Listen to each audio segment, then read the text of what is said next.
Hello दोस्तों, आपका स्वागत है हमारे यूट्यूब चैनल एग्जाम कुंड में। पिछले क्लास में हमने साधारण ब्याज चैप्टर की शुरुआत की थी, जिसमें मैंने कुछ क्वेश्चन को सोल्व कराया था।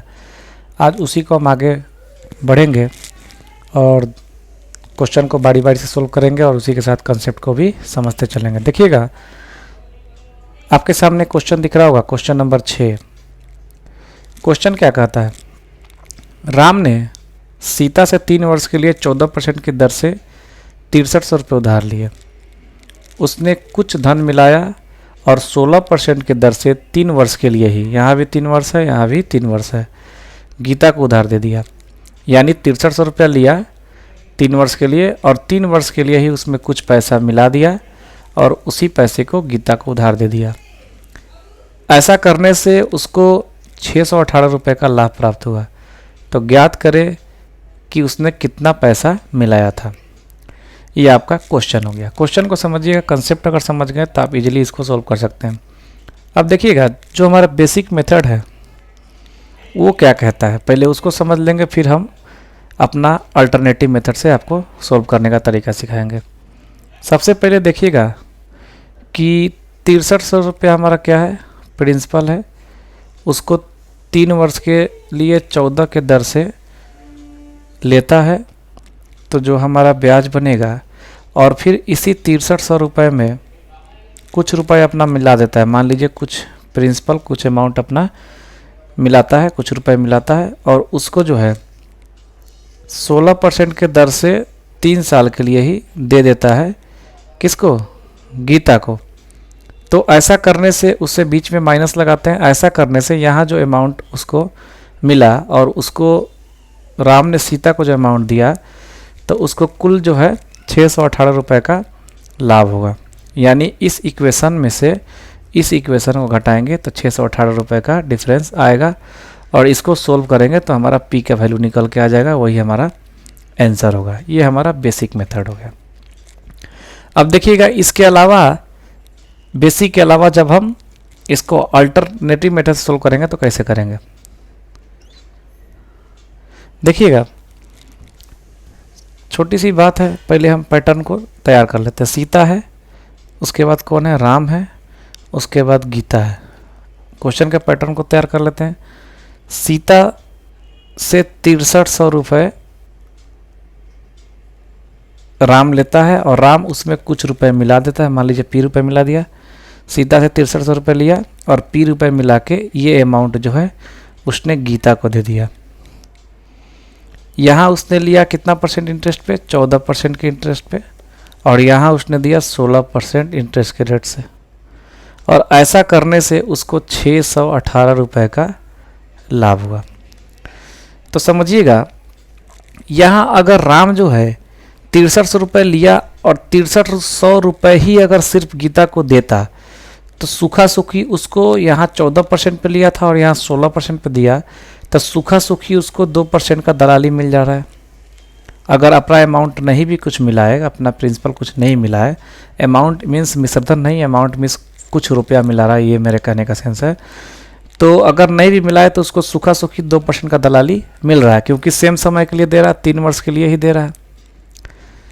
तो यहाँ जो है उसको सूखा सूखी जो 2% दलाली मिल रहा है, वो कितना रुपए पे मिल रहा है? 2% दलाली 6300 पे। 6300 का 2% अगर निकालते हैं तो ये कट जाएगा, 00 से 63 दूना हो जाएगा 126। यानी 126 रुपये उसको सूखा सूखी दलाली मिल जा रहा है। ठीक है।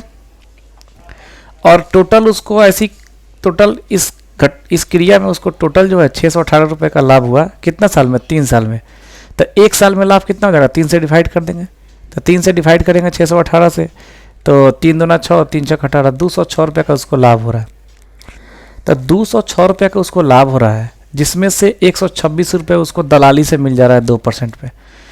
तो 126 रुपये दलाली से मिल रहा है, यानी कुछ पैसा उसको और मिल रहा है। जो किस कारण से मिल रहा है? उसका जो प्रिंसिपल मिलाया उसने, उस कारण से मिल रहा है।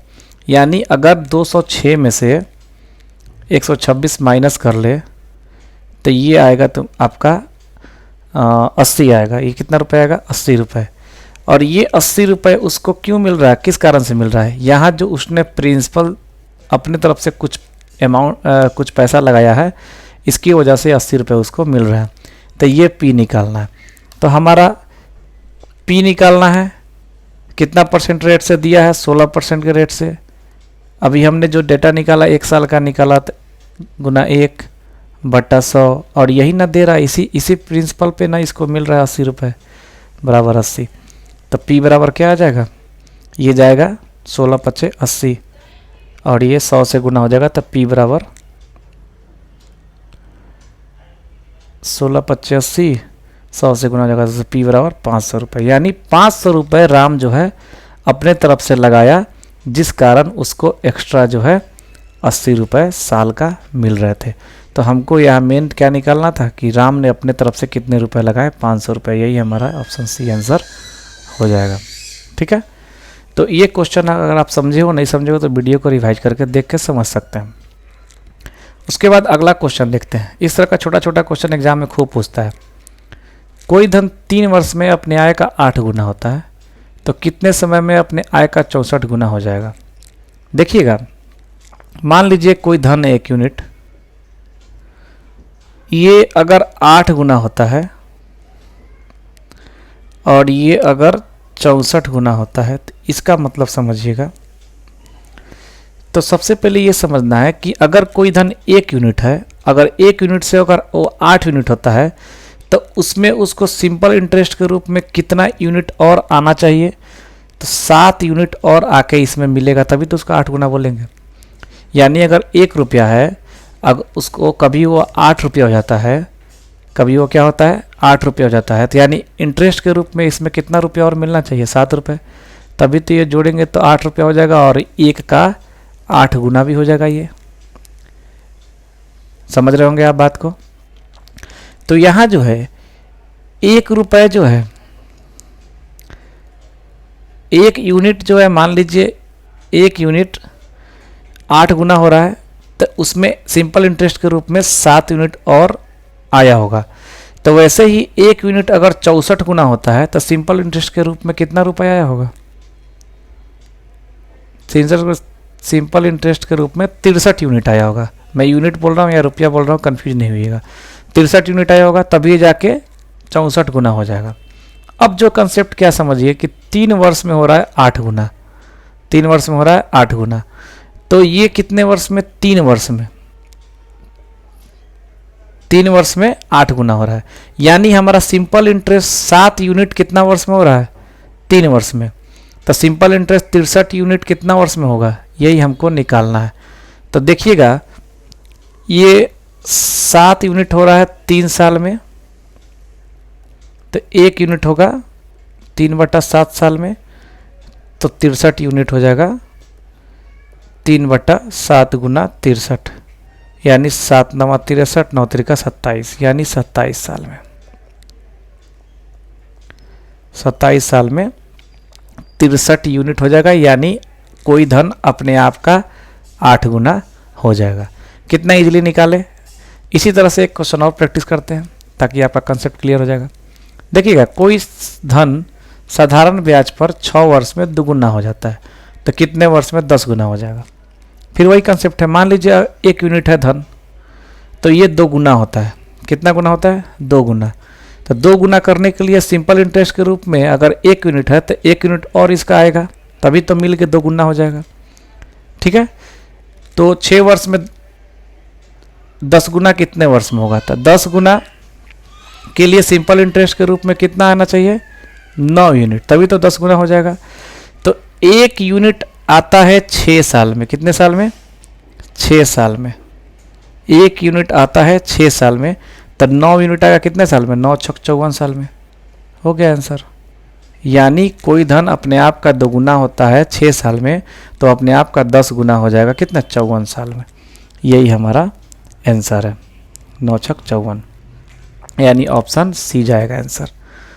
ठीक है, अब कभी कभी क्या होता है, इसी सवाल में आपका रेट पूछ देता है कि रेट क्या रहेगा। रेट अगर पूछ दे तो रेट भी निकाल सकते हैं। देखिएगा कैसे, वही बेसिक फार्मूला है।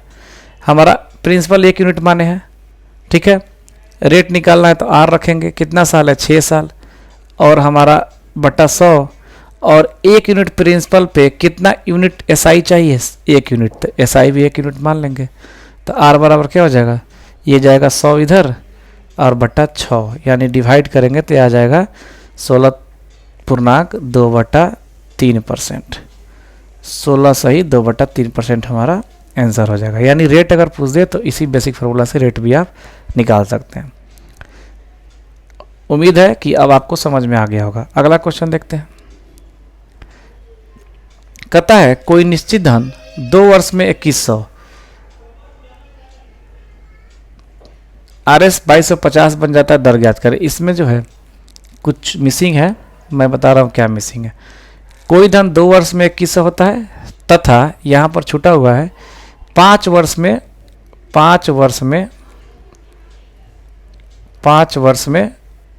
2250 हो जाता है। तो धन और दर ज्ञात करें, ठीक है, यानी 2 साल में। तो इसका बेसिक कंसेप्ट पहले तैयार कर लेते हैं। देखिएगा, कहता है कि 2 ईयर में धन कितना हो जाता है, यानी अमाउंट हो जाता है 2100। फिर कहता है कि वही 5 साल में कितना हो जाता है, अमाउंट कितना हो जाता है 2250, ठीक है। तो यहाँ जो ये अमाउंट है, ये जो हमारा अमाउंट 2100 है, इसमें कुछ प्रिंसिपल होगा और कुछ एसआई होगा। अमाउंट का मतलब मिश्रधन होता है, तो मिश्रधन में मूलधन और ब्याज जुड़े हुए रहते हैं। उसी तरह से यहाँ भी 2250 में कुछ प्रिंसिपल होगा और कुछ एसआई होगा, तभी जुड़ के ये 2250 हुआ रहेगा, ठीक है। समझिएगा, यहाँ हमारा कितने साल का डिफरेंस है, 2 साल में 2100 हो रहा है और 5 साल में 2250 हो रहा है। तो यानी डिफरेंस है 3 साल का। तो 3 साल में जो हमारा धन का डिफरेंस है वो कितना है, धन का डिफरेंस है 150। 2100 और 2250 में 150 का डिफरेंस है। कितना साल में, 3 साल में। तो 1 साल में निकाल लेंगे तो कितना है, 1 साल में 50 रुपया बढ़ रहा है। 1 साल में 50 रुपया का उसमें इंटरेस्ट की वृद्धि हो रही है। तो 1 साल में 50 रुपया इंटरेस्ट की वृद्धि हो रही है। तो यहाँ पर जो एसआई है 2 साल का है, यहाँ 2 साल का एसआई है, और यहाँ एसआई जो है 5 साल का है। यहाँ एसआई कितना है, 5 साल का है। तो 1 साल में 50 रुपया इंटरेस्ट के रूप में मिल रहा है, तो 2 साल में कितना मिलेगा, यानी 2 साल का एसआई कितना हो जाएगा, सिंपल इंटरेस्ट 100 रुपये हो जाएगा। 2 साल का सिंपल इंटरेस्ट 100 रुपये हो जाएगा। और हमारा अमाउंट कितना है, 2100 रुपये अमाउंट है, उसमें से हमारा सिंपल इंटरेस्ट 100 रुपये है, तो प्रिंसिपल कितना हो जाएगा, 2000 हो जाएगा। उम्मीद है आप समझ रहे होंगे, क्योंकि अमाउंट बराबर होता है प्रिंसिपल प्लस सिंपल इंटरेस्ट, ये आपको पता होना चाहिए, ठीक है। तो यहाँ हमारा जो है प्रिंसिपल निकल गया। तो अब हमारा प्रिंसिपल निकल गया यानी धन निकल गया, अब दर निकालना है। तो हमारा दर निकालने के लिए कौन सा फार्मूला है, यानी दर निकालने के लिए जो हमारा ब्याज मिला 50 रुपये, किस प्रिंसिपल पे, 2000 पे, तो गुना 100 कर दिए, निकल जाएगा। 2 0 से 2 0 कैंसिल और 1 0 से 1 0 कैंसिल, यानी दर हमारा हो गया 5/2%। यानी यहाँ हमारा रेट कितना हो जाएगा, 5/2%। यही हमारा आंसर हो जाएगा। और प्रिंसिपल कितना हो जाएगा, 2000 हो जाएगा, ठीक है। ये भी क्वेश्चन उम्मीद है आप समझ रहे होंगे, नहीं समझ रहे हो तो एक प्रैक्टिस और करते हैं इस पर। देखिएगा, फिर वैसा ही क्वेश्चन है। कोई धन 5 वर्ष में 10,000 तथा 7 वर्ष में 10,800 रुपये हो जाता है, तो दर ज्ञात करें। यानी बेसिक कंसेप्ट हमारा 5 वर्ष में कितना होता है, 10,000, तो 10,000 हमने लिखा, और 7 वर्ष में कितना हो जाता है, 10,800, तो 10,800 हमने लिखा। अब देखिएगा, ये हमारा अमाउंट है, क्या है, अमाउंट है, और ये भी हमारा क्या है, अमाउंट है। तो अमाउंट में कुछ प्रिंसिपल होगा और 5 साल का एसआई भी होगा। उसी तरह से यहाँ हमारा क्या, कुछ प्रिंसिपल होगा और 7 साल का एसआई भी होगा, ठीक है, एसआई भी होगा। यहाँ 2 साल का डिफरेंस है, तो 2 साल में कितना ज़्यादा, कितना का डिफरेंस है, 800 रुपये इंटरेस्ट के रूप में 2 साल में मिल रहा है। तो 1 साल में कितना हो जाएगा, तो कटा देंगे तो 400 रुपये हो जाएगा। 1 साल में 400 रुपये इंटरेस्ट के रूप में मिल रहा है, ठीक है। अब जो है 400 रुपये इंटरेस्ट के रूप में मिल रहा है, तो 1 साल में 400 रुपये मिल रहे हैं, तो 5 साल में कितने रुपए मिलेंगे इंटरेस्ट के रूप में, 5 चौका 20, यानी 2000 रुपये। तो जब 2000 रुपये इंटरेस्ट के रूप में मिल रहा है और अमाउंट हमारा 10,000 है, तो प्रिंसिपल कितना हो जाएगा, 8,000। प्रिंसिपल कितना हो जाएगा, 8,000। तो प्रिंसिपल हमारा निकल गया ना 8,000, टाइम दिया हुआ है ना 5 साल, तो दर निकाल लेंगे। तो दर कितना, हमारा ब्याज है कितना, देखिएगा अब हमारे पास 5 साल का एसआई कितना है 2000 रुपये और 5 साल का प्रिंसिपल हमारे पास 8000 रुपये है। तो हमारा रेट निकाल सकते हैं। अब रेट निकालने के लिए हमें क्या करना पड़ेगा, यहाँ पर 5 साल का 2000 है तो 1 साल का कितना हो जाएगा, तो 5 से भाग करेंगे तो 1 साल का एसआई कितना हो जाएगा 400 रुपये। यहाँ हमने निकाला है 1 साल का एसआई 400 रुपये, भाग देने की जरूरत नहीं है। तो 1 साल का एसआई हो गया 400 रुपये और कितना प्रिंसिपल पर 8000 पर, तो 8000 और गुना 100 कर देंगे तो हमारा रेट निकल जाएगा। यानी ये 2 जीरो से 2 जीरो कैंसिल हो जाएगा और ये ऐसा हो जाएगा और 8 पचे 40, यानी हमारा रेट हो जाएगा 5%। ये हमारा हो गया सॉल्यूशन। तो इस तरह से आप चाहे तो इस तरह का क्वेश्चन आप इजीली जो है सोल्व कर सकते हैं। आगे इसी तरह से बने रहिएगा हमारे साथ, और भी क्वेश्चन लेकर आऊँगा और उसके सॉल्यूशन को स्मार्ट तरीके से सोल्व कराऊंगा। तब तक के लिए धन्यवाद।